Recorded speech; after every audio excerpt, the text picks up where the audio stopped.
আজকের গল্পটা একটু অন্যরকম, বেশ ভয়ঙ্কর। লাস্ট পর্যন্ত না শুনলে বোঝাই যাবে না আসলে গল্পে কি হচ্ছে। তাহলে গল্পটা শুরু করা যাক। আমি একজন মাদ্রাসা শিক্ষক।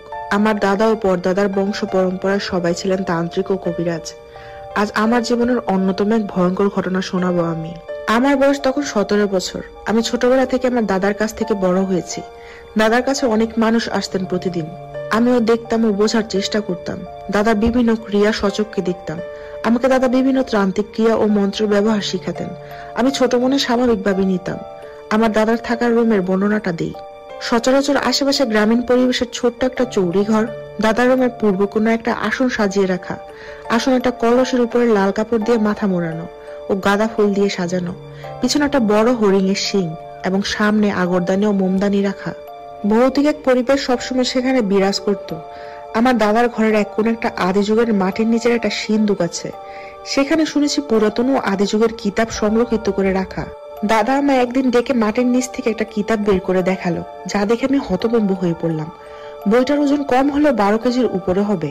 একেবারে মাটির কালারের কালশিটো হয়ে গেছে, লম্বায় 1 হাত বড়। বইটা এতটাই পুরাতন যে হাত দিয়ে মোচড় দিলে পরিপূর্ণ মাটি হয়ে ঝরে যাবে। আমার দাদা সেই বই থেকে 22টা পেজ উল্টিয়ে আমাকে একটা বিষয় দেখালো। বিষয়বস্তু ছিল মানুষের মাথা জাগানোর তন্ত্রবিধি।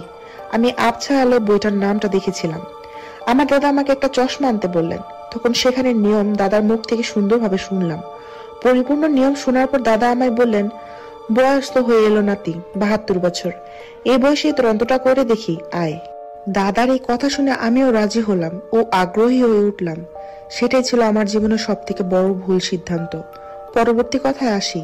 দাদা আমার শনিবার রাতে ডাকলেন। শীতের রাত, প্রচন্ড ঠান্ডা, কিন্তু কুয়াশা ছিল না। গা ছমছমে একটা পরিবেশ। দেখলাম দাদা কালো একটা সেলাইবিহীন কাপড় পরিধান করেছে। আমারও এক বিশেষ দুর্গন্ধ জাতীয় তেল আমার শরীরে মাখিয়ে দিলেন, আর আমার হাতে 2টা বককাচি ও বড় বড় 2টা আমার বাম হাত ও ডান হাতে তাবিজ বেঁধে দিলেন।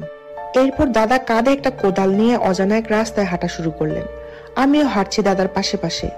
কিছুক্ষণ হাঁটার পর রাস্তায় চলার পথে প্রচন্ড শীতে কিছুটা গরম অনুভব করলাম। এ জায়গায় তেমন শীত নেই, তবে একটা বিচ্ছিরি দুর্গন্ধ বেশি আসছে। আমি কোনো কিছু বুঝে ওঠার আগে হঠাৎ দাদা মাটিতে ধাক্কা দিয়ে শুয়ে দিলেন। দাদাও রাস্তায় লুটিয়ে পড়লেন। আমি খেয়াল করলাম আমার মাথার পেছনে কিছু একটা শকুন আকৃতির বড় বড় 3টা পেঁচা উঠছে। আমি পেঁচাগুলোর দিকে তাকাতেই দেখলাম পেঁচার চোখগুলো আগুনের মতো জ্বলজ্বল করছে। আমার এই অবস্থা দেখে আমার দাদা হাত চেপে ধরলেন। তখন খেয়াল করলাম দাদার সাথে সাথে কি যেন বিড়বিড় করে পড়তে লাগলেন। দেখলাম পেঁচাগুলো থেকে ভয়ঙ্কর ভাবে পাখা ঝাপটানোর আওয়াজ ভেসে আসছে।